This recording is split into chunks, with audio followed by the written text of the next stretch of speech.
Միշտ մտածել եմ, որ պիտի մի փոքր խենթ լինես, որ դառնաս քարհատ քանդակագործ։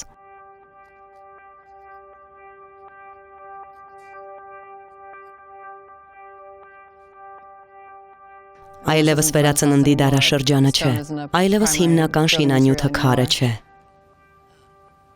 Ինչու՞։ Ինչն է մղում զբաղվելու մի մասնագիտությամբ, որը թանկ արժե։ Շատ ժամանակ է պահանջում, նյութը ծանր է, տեղաշարժելը դժվար, ու թանկարժեք է անգամ նախքան դրանով մի բան սարքելը։ Ու անգամ դրանից մի բան սարքելուց հետո պետք է մարդկանց համոզես, որ արժեր այդքան չարչարվելը։ Հասկանում եմ, որ պատասխանը հետևյալն է։ Պարզապես ուրիշ տարբերակ չկա։ Երբ ծնվում է քարհատ քանդակագործ դառնալու գաղափարը, պետք է պարզապես դրան հասնելու միջոց գտնես։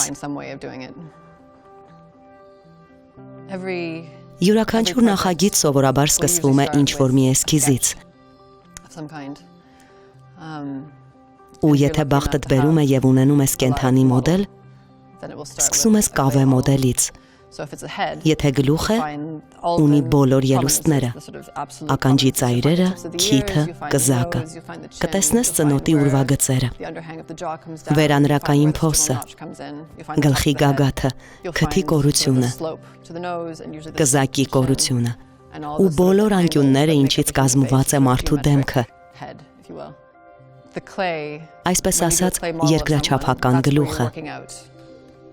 Երբ պատրաստում ես ինչ-որ մեկի կավե մոդելը, այդ ժամանակ մշակում ես գաղափարը, ծանոթանում ես նրա դեմքի հետ, խոսում ես նրա հետ, նայում ես նրան։ Շատ մարդիկ չեն ընկալում, որ կավը բավականին փափուկ է։ Կավով հեշտ է աշխատելը, կարող ես շատ արագ տեղաշարժել, արագ դրանից մի բան սարքել, հետո արագ այն հավաքել։ Կարիք չկա շատ զգույշ լինել դրա հետ աշխատելիս, եթե ինչ-որ սխալ բան անես, կարող ես պարզապես վերափոխել ու նորից սկսել, դա երկար չի տևի։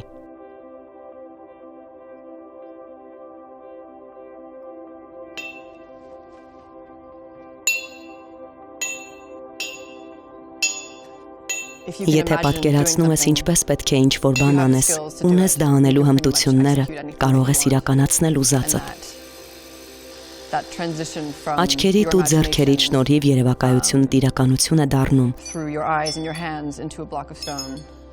Քեզ պարգևելով հրաշալի զգացողություն։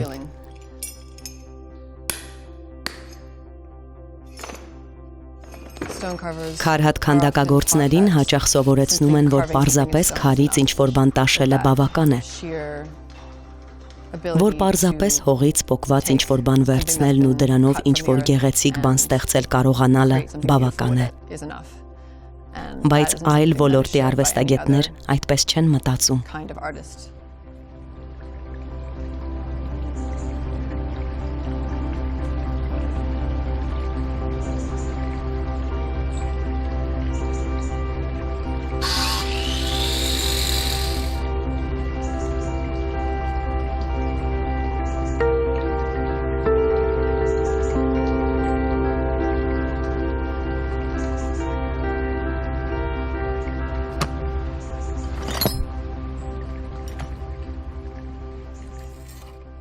Երբ սկսում ես փորել ու տաշել, չկան սահմանված կանոններ։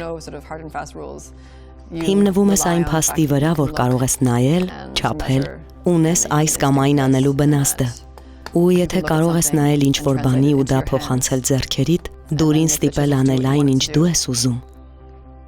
ուրեմն դու կարող ես դա անել։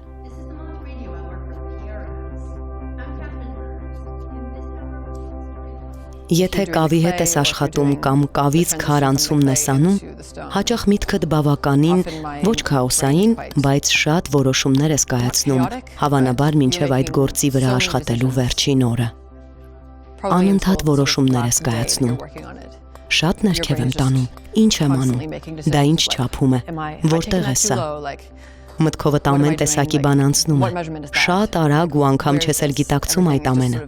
բայց երբ օրը վերջանում է, դու շատ հոգնած ես ու մտածում ես, բայց ինչու, այդ ձայնն անասելի հաճելի է։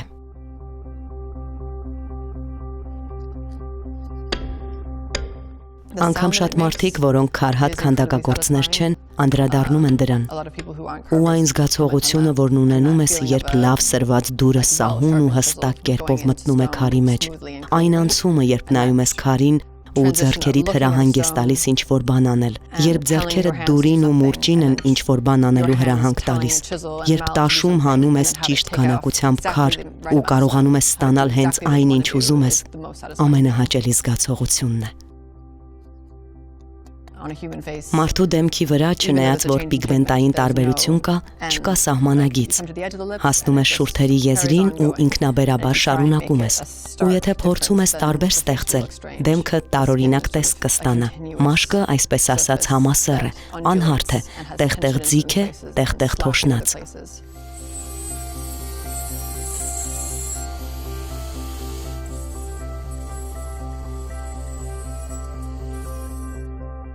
Քարհատ քանդակագործ դառնալու համար երկար ժամանակ է պահանջվում։ Հեշտ գործ չէ։ Միշտ սովորում ես։ Ես դեռ սովորում եմ։ Ամեն գործից հետ ես մի նոր բան եմ սովորում։ Ու հուսով եմ կշարունակեմ սովորել։ Կարծում եմ, որ երբ ինչ-որ բան ես ստեղծում, այն աշխարհում իր տեղն է գտնում։ Այն հարատև է։ Գիտես, որ քեզնից երկար կապրի, այն նաև խոցելի չէ։